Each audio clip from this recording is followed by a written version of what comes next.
कैसी हो? इनको तो बूढ़े लोगों की जरूरत का एहसास ही नहीं कि किस हाल में है, तबीयत कैसी है, क्या खा रहे हैं, किसी को कोई फिक्र ही नहीं। बस हमको अपने लिए बोझ समझते हैं और सोचते हैं कि जल्द से जल्द कैसा छुटकारा मिले। और बहू रानी का तो पूछो ही नहीं, उस नवाबजादी की सुबह 9 बजे होती है। न घर की सफाई, न चाय, न नाश्ता, ये सारी बात बड़ों के सिखाने से आती है। लगता है जब कुछ भी नहीं सिखाया गया। और क्या बताऊं बहन, जब अपने मायका का घर आ जाता है तो उनकी देखभाल में बिछी जाती है। जब कोई हमारा आता है तो कुछ भी परवाह न करती, न देने के लिए पाँव बढ़ते, न बनाने के लिए हाथ बढ़ते। नाटक शुरू हुआ था, कभी सर में दर्द, कभी यहाँ दर्द, कभी वहाँ दर्द, तबीयत ठीक नहीं है। और खाने का हाल तो पूछो ही नहीं, चाय बनाएगी तो जैसी कालिया मांस की रात, दाल बनाएगी तो वैसे तालाब का गंदा पानी, चावल बनाएगी तो वैसे जो खाए पेट में दर्द हो जाए। और हर 2 दिन के बाद माँ का याद आ जाता है, जाके माँ के पल्लू से बन जाती है, आने का नाम ही नहीं लेती।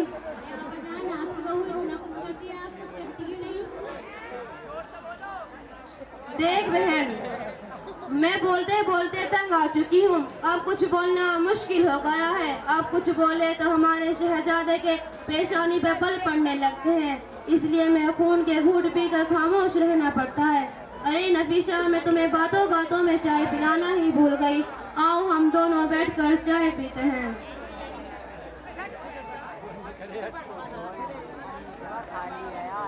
कर रही थी, अल्लाह माफ फरमाए, इतनी बुरी हालत है इनकी। अब देखते हैं बहुओं को वो कैसे सासों की तारीफ करती है।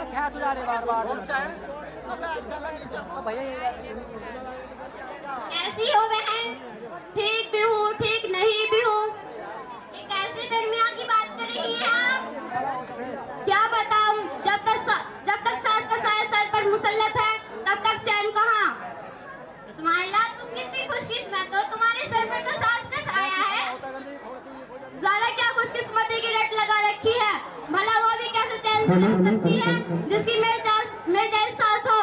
एक बात पूछो? हाँ पूछो। जब से दुनिया बनी है ऐसी खुशकिस्मत बहू कौन है, तुम्हें मालूम है? नहीं। वो सारे इंसानों की माँ हव्वा हज़रत अलैहिस्सलाम है। वो कैसे? क्योंकि उनकी कोई सास ननद नहीं थी। माला, तुम अपनी सास से इतनी परेशान क्यों हो? वो सास नहीं, परेशानियों का घर है। जब देखो नाक चढ़ाई मुसल्लत रहती है। मैं खाना खाऊं तो परेशानी, बैठूं तो परेशानी, सोऊं तो परेशानी, कुछ बोलूं तो मामूल, ना बोलूं तो गुस्ताख। मेरे हर एक काम से नफरत करती है।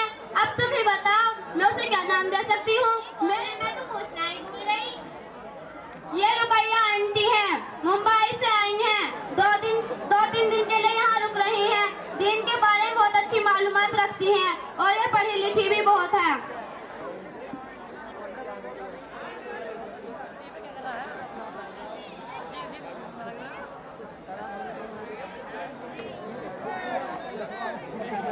माफ करना आंटी, हमने ध्यान नहीं दिया।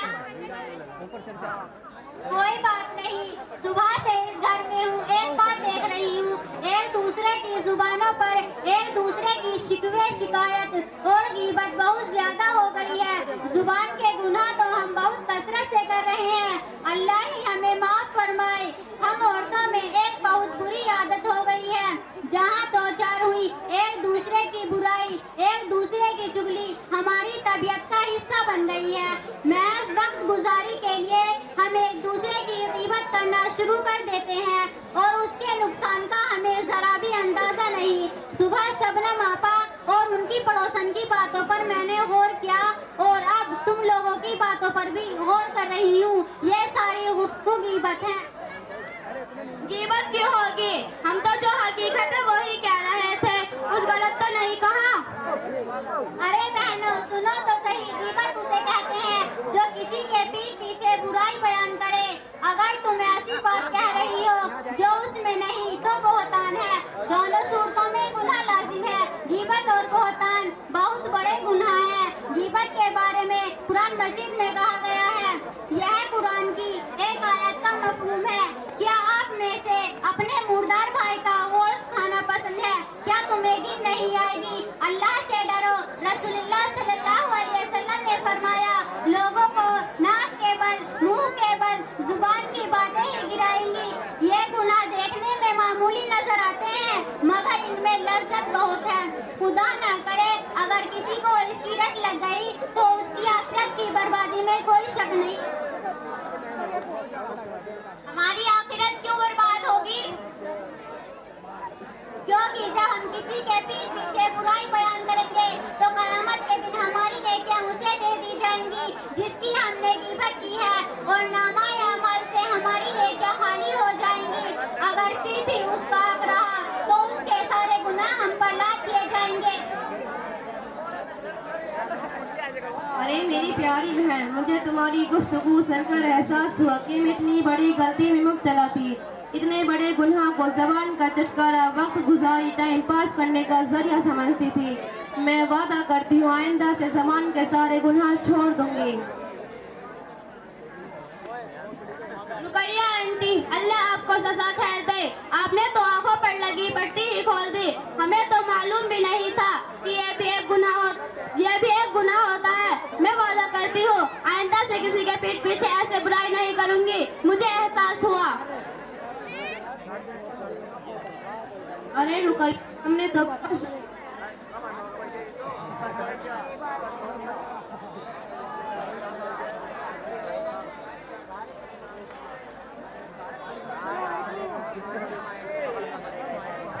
हेलो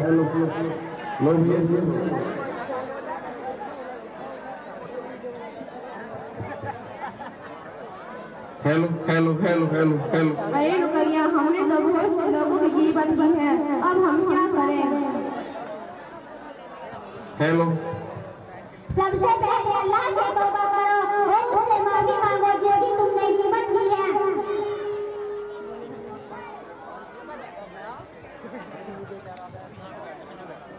उठा लो।